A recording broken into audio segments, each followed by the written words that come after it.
Bismillah, Assalamualaikum guys, jumpa lagi dengan channel Dua Undercover. Bismillah, Assalamualaikum guys, jumpa lagi dengan channel Dua Undercover. Kita kajian lagi dengan tema syarat diterimanya amal oleh Al-Ustadz Abdurrahman Thoyyib. Kita simak guys. Assalamualaikum warahmatullahi wabarakatuh. Alhamdulillah wassalatu wassalamu ala Rasulillah wa ala alihi wa ashabihi wa man walah amma ba'd. Pemirsa TV Roja rahimani wa rahmakumullah dan kaum muslimin yang saya cintai, kita telah mengetahui bahwasanya tujuan hidup kita di atas muka bumi ini untuk beribadah kepada Allah. Allah berfirman, "Wa ma khalaqtul jinna wal insa illa liya'budun." Dan tidaklah aku, kata Allah, menciptakan jin dan manusia kecuali untuk beribadah kepadaku.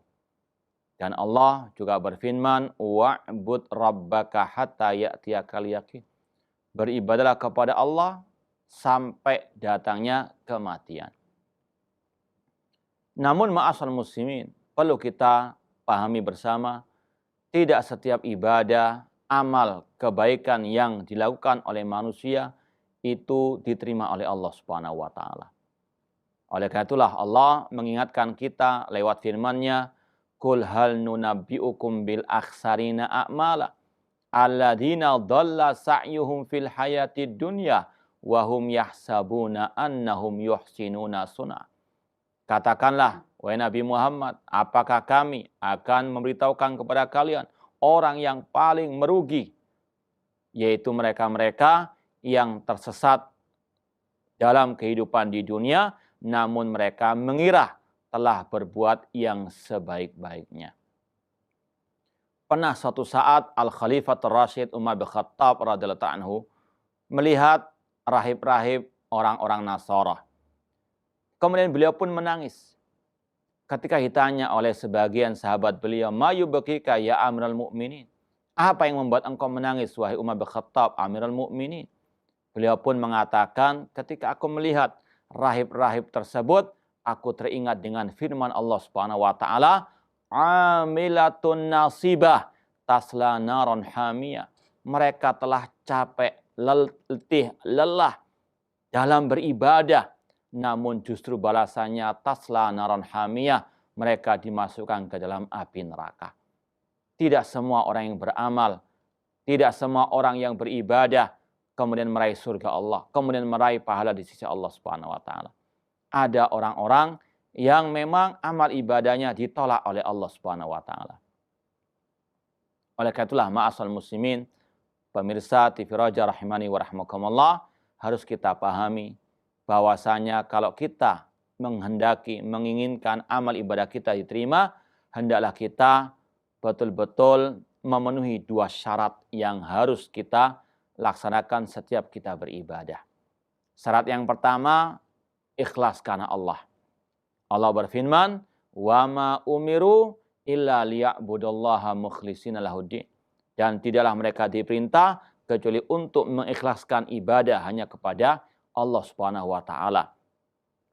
Rasul mengatakan, "Innamal a'malu binniyat wa innamal likulli imri'in ma nawa." Sesungguhnya amal perbuatan tergantung kepada niatnya, dan setiap orang mendapatkan pahala sesuai dengan niatnya tersebut.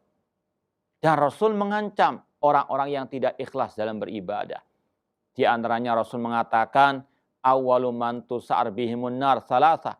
Ada 3 golongan manusia yang pertama kali akan diazab di dalam api neraka.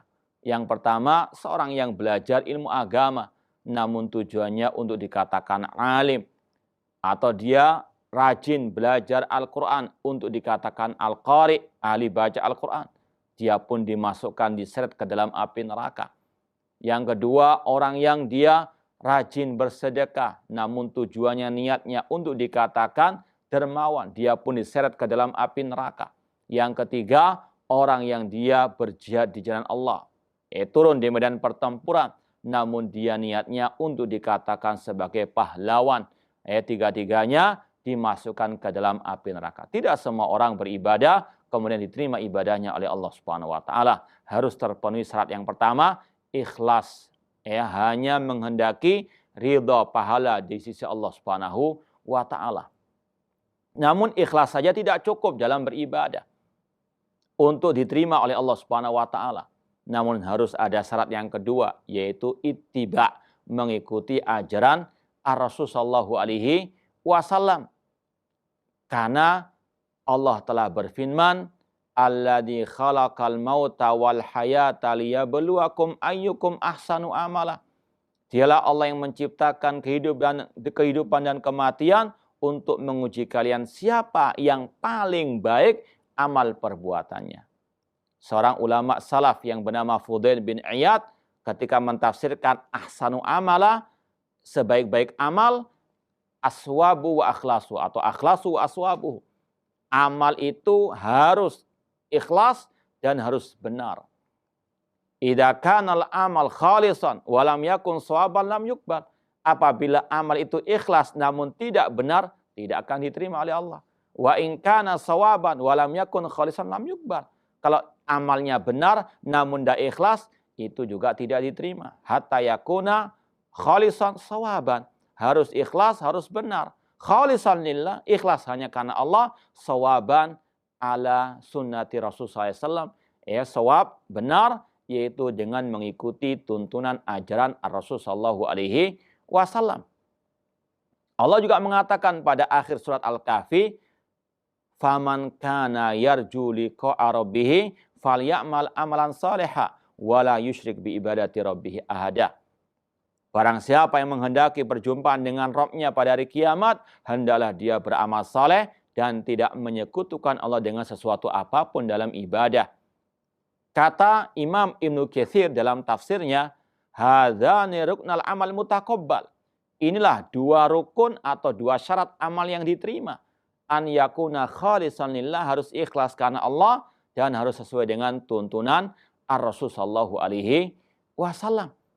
Tidak cukup hanya bermodalkan ikhlas, harus mengikuti ajaran Ar-Rasul SAW. Makanya Rasul juga bersabda, man ahdatsa fi amrina hadza ma laysa minhu fa huwa raddun.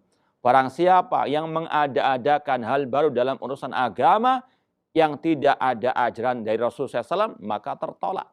Rasul juga mengatakan, man amila amalan laisa alaihi amruna fa huwa raddun. Barang siapa yang beramal tidak sesuai dengan ajaran kami, kata Rasul, maka juga tertolak. Tidak hanya bermodal ikhlas semangat beribadah, namun harus ittiba.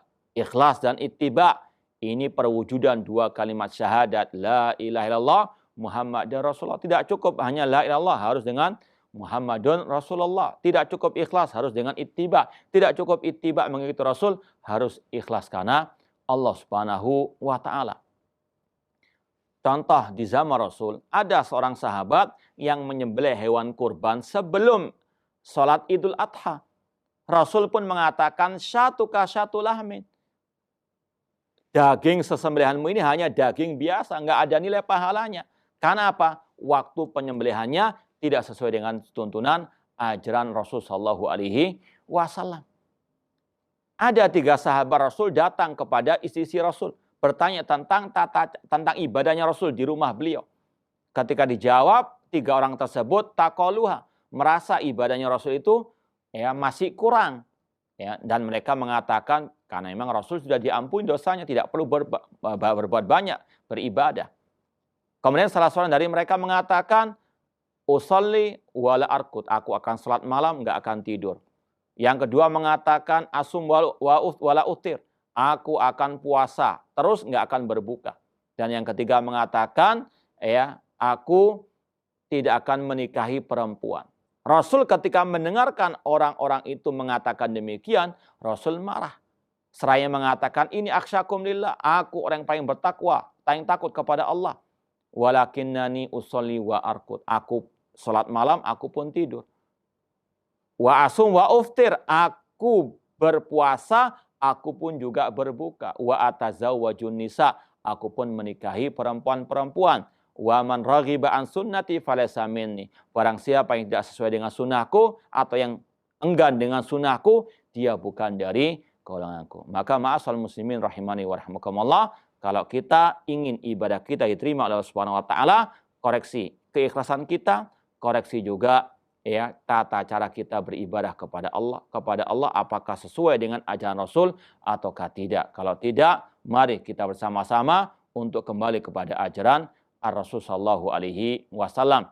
Al-Khalifatul Rasyid Ali bin Abi Thalib mengatakan kunu liqabulil a'mali asyadda ihtimama minkum minal amali. Hendaklah kalian itu lebih semangat agar ibadah kalian diterima daripada sekedar beramal. Semoga Allah Subhanahu wa taala menjadikan amalan kita ikhlas karenanya dan sesuai dengan ajaran Rasul sallallahu alaihi wasallam, dan semoga Allah menerima semua amal ibadah kita. Aku qouli hada wa akhiru da'wana anil hamdulillahirabbil alamin. Wassalamualaikum warahmatullahi wabarakatuh. Alhamdulillah, kita telah simak kajian dari Al-Ustadz Abdurrahman Thayyib mengenai syarat terimanya amal. Semoga menjadi ibroh dan semoga bermanfaat kajian ini, dan see you next kajian. Wassalam.